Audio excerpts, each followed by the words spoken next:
1. Fog.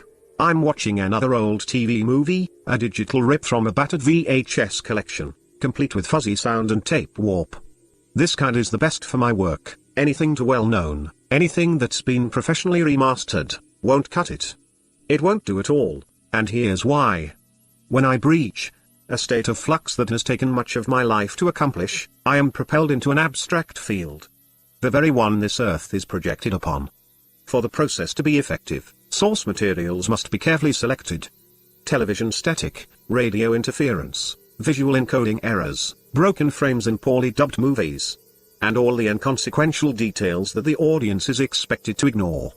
Any familiarities, be they personal, cultural, or iconic, act as dead weight. Their excessive perceptual mass forms from slowly oscillating light particles, coalescing like cosmic mold, until emotional gravity takes effect. To successfully pierce the flat vision that stands before every human being on the planet, one must adjust one's peripheral view. The momentous shift in perception can be immediate and overwhelming, for discovering for oneself the most ancient of all lies, is far more than enough for one lifetime. I might have found the method far earlier, if I'd known all what I was looking for. At first I watched mistakes, peculiarities in human behavior, poorly predicted outcomes, misprinted data, particularly hand-copied pieces, and failing personal belief systems. I'm not choosy where I find clues, nor even the purpose of each insight. It is a messy process, rather damaging for a young mind no doubt, but I'm an old hand at this now, and I can take it in my stride. Back in the day, the merest glimmer of first-hand knowledge revealed a tapestry of errors in the world around me. Brought to life by childhood dreams, haunted by the specters of the subconscious, lurking at the furthest reaches of human comprehension. Their trail of stolen memories, scattered like confetti in the dawning sun, left behind for those with the patience to piece together their own minds. A vast majority of our race would rather live with the responsibility, their curiosity outweighed by their instincts to survive. For many can never accept the enormity of the situation, the extreme delicacy of our unique position, and will remain as strangers to all they know, including themselves, until the day they die. Some of those strangers I'd studied as a child were supposedly my family, but none of us seemed particularly convinced at the time. Throughout that period I resigned myself to sitting out the whole miserable episode in an astral stupor. Eventually, after years of childlike duality, my consciousness riding it out in a space 15 feet above my body, off with the fairies as it were, I realized it was time to come back. I dipped my toe in the human melting pot, not too hot, not too cold, and slowly blundered through the social niceties. It took me a while to get the hang of it all. The hackneyed conversations, the meaningless quest for entertainment, but with the aid of narcotics and a newly discovered sex drive, before long I was making friends and enemies, left, right, and center. In order to maximize the efficiency of each social exchange, I subtly shifted my core into an approximation of a compatible personality. Just a little at a time so few would notice, yet, still convincing enough to ensure my social camouflage didn't turn back into a pumpkin, at the stroke of midnight. It all ended one night in an empty flat over a chip shop, rented by a Sicilian girlfriend who needed to move on. Sitting at 4 a.m. in front of a mirror on a heavy dose of LSD, I witnessed 1,000 faces. And every one of them had the same insane grimace. It was at that precise moment I had an awful realization, that those few kind souls who had bothered to tell me the truth, were right after all. I had changed, or rather, I wasn't me anymore. 2. Law. The tape is perfect. I have found at least 4 glitches. One of which appears on the bald, sweaty pate of a bit-part janitor, as he tips his hat to the shabby TV detective. There's another in the wet mop shine of the checkered tiled floor, feathered with overexposure but fit for purpose. The other 2 are darker, hidden in the reflection of a locker room mirror, but still distinguishable enough to handle. I collect the visual fragments in my mind and draw them together in a freeze-framed sigil. Controlled chaos takes little imagination, but more effort every day. I make adjustments to my psyche, instinctively compensating for the numerous flaws and tears in my perceptual field. All scars from past experiments, my pioneering flights of fancy, and many with near disastrous consequences. As I manipulate the space around me and drag time to a stop, I stare into the mid-distance, and pull the plasma from the screen, to cloud the light before me like a microscopic storm. I rarely make it further on from here, and when I do I lose the memory, none the wiser to my achievements or failures. The only proof that I have even left the room and traveled to another place, is missing time, and a nagging feeling that I had something important to say. But no matter what I have won or lost, what sights I have seen or worlds I've encountered, everything extraneous to this particular reality, quickly fades into the background. I've always enjoyed exploring, it beats being explored anyway. I've traveled far and wide, without ever leaving my room, but the process can be messy, and I have frequently been followed home. I couldn't sleep for the commotion in those early days, psychic distortions spilling through the walls and under the door. Then after a while it all simply stopped, and I was left to my own devices. I hadn't even noticed at first, I was that grateful for the peace and quiet. But as I grew older and made friends, and discovered a life of some description, they found me again, the holes and slices. Eventually I broke free from my new improved persona, and strayed off the party circuit to stroll through loneliness, night after night in night bus country. I'd trip alone and watch all my faces in the mirror, all those I had known or been, or might become, and knew I had a lot of company to keep. As soon as I had discovered lucidity, I never fully slept again. My dreams are filled with creeps, and lazy ones at that. All utterly dismayed at my complete lack of cooperation, and angered by my lack of admiration for their fly-by-night reality. Much of what's out there in the immediate metaphysical neighborhood, is the poorest of the poor, a discarnate plane, filled with frantic desperation and a bloodlust for life. The non-existent existentialists live behind the mirrors, and sup on daydreams like tea. But at night they frenzy in an orgy of THC, and minds like mine are a favorite aperitif for the connoisseur. They love to surf gamma waves, peppered with a dash of epsilon and theta, it's like cocaine and meth on steroids to them. If you're aware of the parallelism, and can stand your ground in astral perplexity, then sooner or later, you'll find yourself the toast of their painted red town. But that soon wears thin, especially when you begin to realize how ugly they are inside. In fact, it's worse than that. They're ugly inside out and outside in, with nothing in between. They live for life and exude death like bad indigestion, and their appetite is insatiable.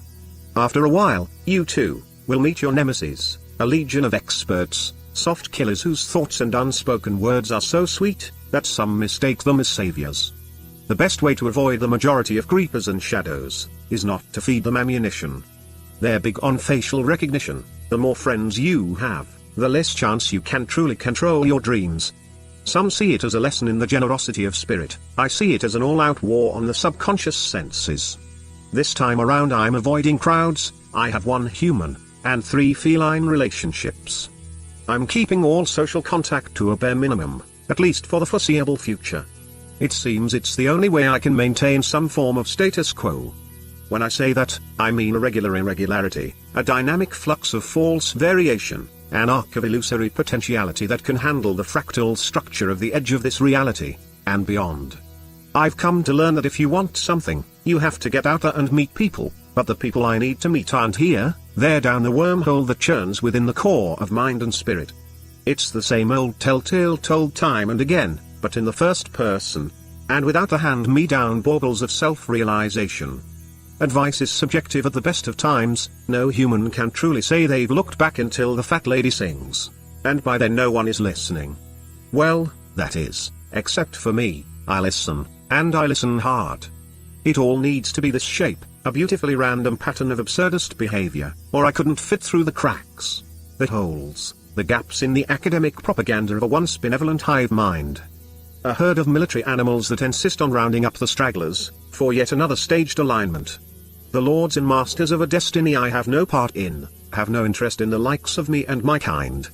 We are hardcore, an aggregate of people, laid down like gravel. It's all over, and the worst thing is we already know it, although, most of us are far beyond the point of caring. The waking day is a weaponized public relations campaign, popularizing gullibility as it feeds us to the grinder. That love, hate, life, death, money, power, spirit grinder. We've all paid our taxes, we're all owed a rebate, I'm just going over their heads, maybe not to the top, but high enough to make a stink. I'm done with playing human, this hamster wheel of life and death is a systematic slaughterhouse for higher consciousness. Every history's like the last, every journey the same as it's ever been. Only conjured fiction and empty lies feel as fresh as a new dawn, for an undiscovered hinterland of blind hope. 3. Flux. I'm not what you'd call a gadget man, I only use technology when I need to. Although I'm still prone to drowning in the frequencies soup of modern life, I try not to let it infect me. Wherever possible, I avoid the temptation to play repeater to the corrupt transmissions of an artificial hegemony. This is not my kingdom and my glory, my borders are far beyond the control net. Though they may be just as dangerous, they're not so thick with dogma. In life I have the distinct sensation that I'm merely going through the motions, having spent a good chunk of my childhood struggling to be human. I'm self-taught, mind you, no help there, except for the odd chink in the armor of a blue moon stranger. It took me a while to sort the wheat from the chaff, to understand the priorities of the paradigm, our primordial society, and this atavistic world at large. I took so long to realize that my tutors were attempting to teach me, I missed out on all the parrot-fashioned fun. Perhaps it was their delivery, the monotone ambiguity, the rigid reflexes of an institution in decline, or simply dumb luck. The secret that teachers, parents, and every other adult holds back, though not so much since the technological liberation of a panoply of karma, is the terrible truth that things really are this awful. It's not the best way to enlighten young minds, but of course, if you have a monopoly to maintain, proliferating desensitization is never a noble cause, just a necessary one. I've stared out of more windows than I care to remember. One that I do recall, revealed the freedom of the iron gates, beyond the nightmares of the playground, the killing fields of hope and childish wonder. In class I learned to appear concerned at my own failure to comprehend, and regularly held that expression in repose. With that one talent, I was free to dream and drift away on the meter of the bell, ignoring any risk of ridicule, should a teacher call upon my full and immediate attention. Riding the autonomic canter of my tutelage, I'd occasionally pluck out a dulcet turn of phrase, and run rings around it in my mind. I'd spend years avoiding the gaze of teachers, frowning at the most obvious of concepts, and faking admiration for their pets. I was no more adept at physical education than academic. A gangly pile of skin and bones has little defense against the rain and sleet. I was told the exercise would do me good, even if the overweight PE teachers in tracksuits chain smoke troll-ups, and snapped wet towels at bare asses in the showers. All that cross-country running taught me was to use less effort wherever possible, and bow out at the very first opportunity. Slow days stretched into years, half asleep and hypnotized by prescribed monologues, anonymously passed through the lips of governmentally approved mouthpieces. No matter how exhausting I found the learned incarceration, I could always rely on the rabble of other sugar-rushed, and glassy-eyed pupils, to make things worse. Staring at those future bankers, sales executives, care assistants, and shelf stackers screaming and fighting, was as stifling as classroom etiquette. By the time I'd left school, with little to show for it, except for a few embroidered truths and unreliable facts, I learned to hide my lack of sanity, and to some degree, feigned conformity. Then again, my recollections may be little more than the fantasies of a child's imagination. My past and present collude with each other, to camouflage my disappointment, and my uninspiring prospects for the future. All of which does little more than dimly highlight the truly ravenous effects of prediction, and the highly addictive synesthesia of temporal flux. 4. Powell system.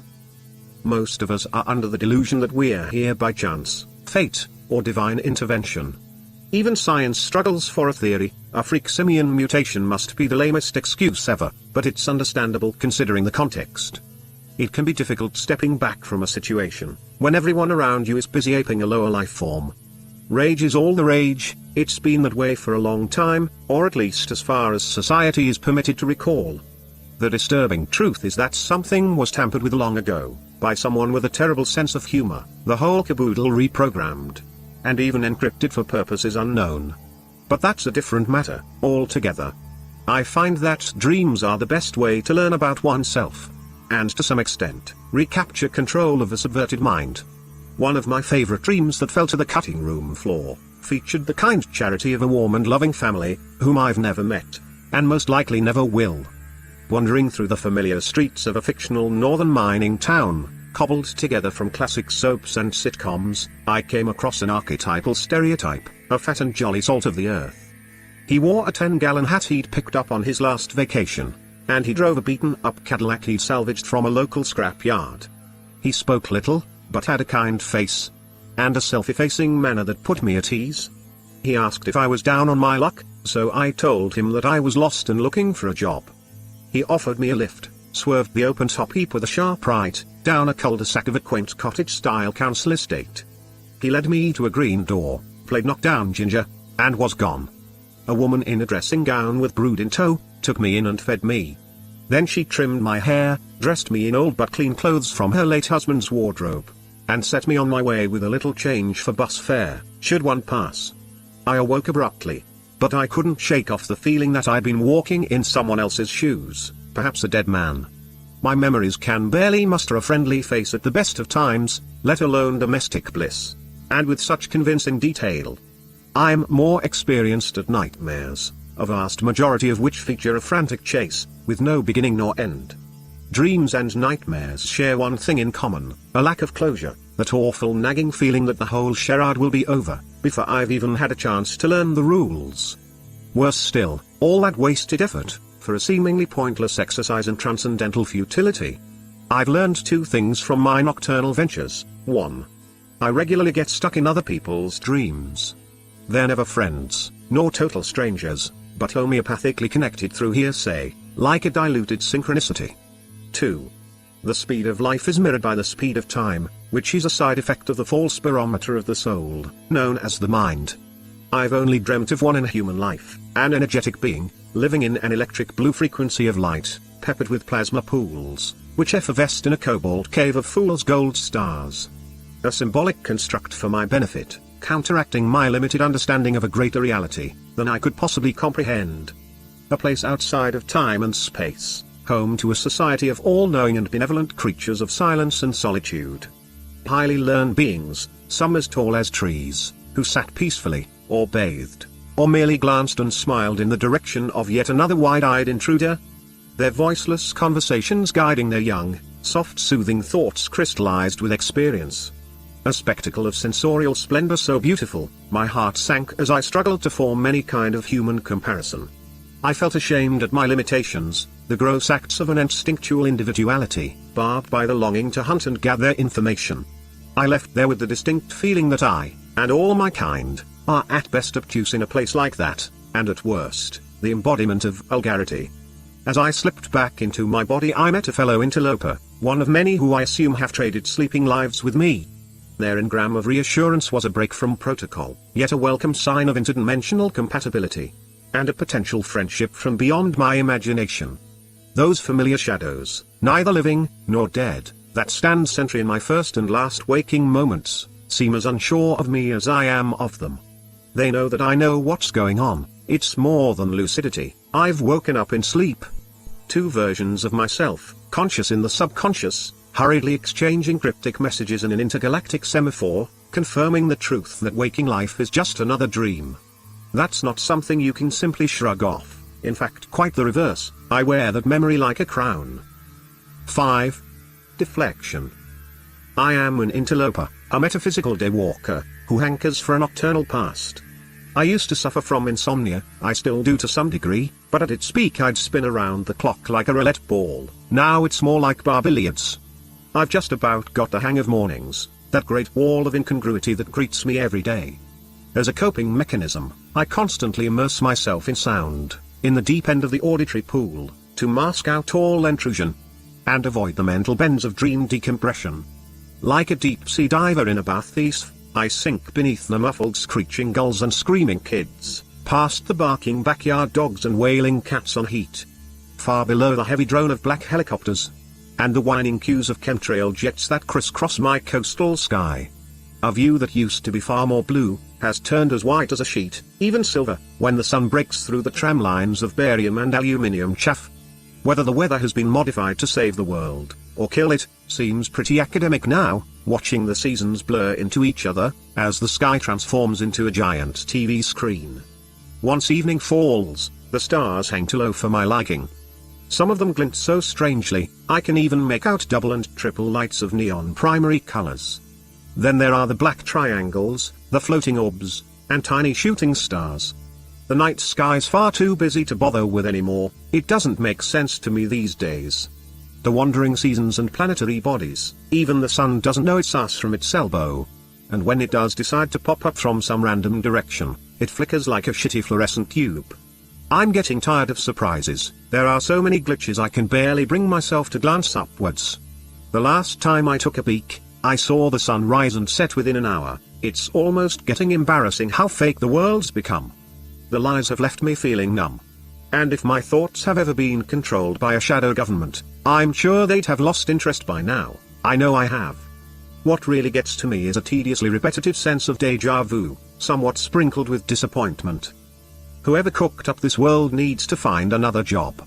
When we sleep, our brains are submerged below a tide of cerebrospinal fluid that looks like the sky when it was still clean. At nightfall, the pinpricks that twinkle twinkle are the synapses of the human brain ticking over, dreaming of a new tomorrow.